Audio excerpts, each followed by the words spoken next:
we picked up our car and made our way to a spot. Along the way, we stopped at a gas station to grab something quick to eat.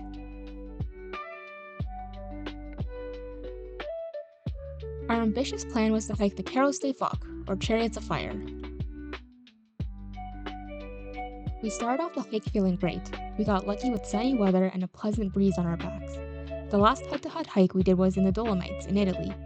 The terrain was totally different. While the Dolomites varied from rocky to grassy, the Pyrenees were chalky and jagged the entire way. But we had our destination for the evening in mind, Amija's Lodge. When we arrived, it wasn't sundown yet. From the lodge, we had an amazing view into the valley. Now, let me take you on a quick tour of Amija's Lodge. This was the entrance to the lodge, and outdoors was a deck where you could relax and hang out. When you stepped inside from the deck, you were on the second floor, which led into the dining area. Through the communal tables, you ended up at the counter, which led into the kitchen. On the first floor, there were 2 huge bedrooms that each housed dozens of people, and a storage room for bags and shoes. That evening, we had dinner consisting of a soup, a salad, and then finally, a mysterious protein. The next morning, we had a simple and quick breakfast of bread before heading to our next destination, Ventosa Lodge. Again, the weather outside was beautiful. The mountains stretched out in front of us, their jagged and sharp edges mirrored perfectly on the pristine lakes. We had the scenery to ourselves, rarely crossing paths with any living thing, least of all other hikers.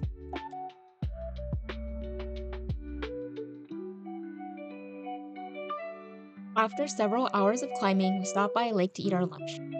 By this point in the day, the couscous salad and sandwich were just what I needed.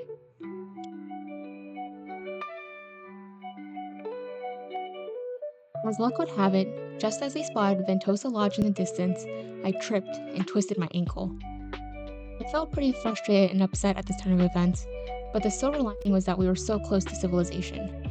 I was able to slowly and gingerly make my way to the inn. Ventosa wasn't as big as Amija's, but it had its own quaint charm. Stepping into the first floor leads you to the communal dining area, and just up the stairs was the shared sleeping area. That night, we also figured out the alternate plan, since I wouldn't be able to finish the hike with my injury. We finished the evening with a communal dinner, where we sat with a table full of locals.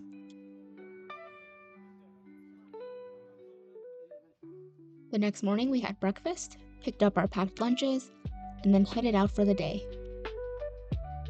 Today we were actually making our way down the mountain, since we had to cut our hike short by 2 days.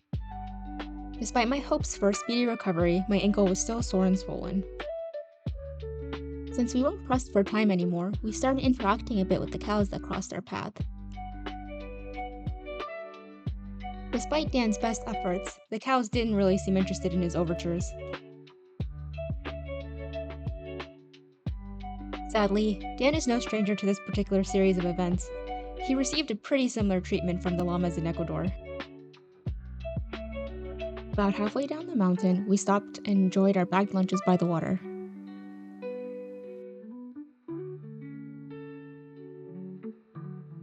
Although we were descending, it still took us the better part of the day to reach our destination. By late afternoon, we finally reached a spot where we were staying the night. While Dan went to pick up the car from the parking lot, I wandered around a bit. It was a quaint and sleepy town. I even came across this map of the Carros. Perhaps in the future we'd come back and finish the hike. For dinner, we went to this place called Burger Plots. It had the most glowing reviews online, but we thought it was only okay. The next morning, we woke up bright and early to continue on our drive. We decided to book a relaxing Airbnb stay last minute, since we still had a day to kill before it was time to head over to Toulouse. We pulled over in a town along the way to grab a quick bite to eat, and without any expectations, we ended up getting what turned out to be a surprisingly delicious slice of pizza.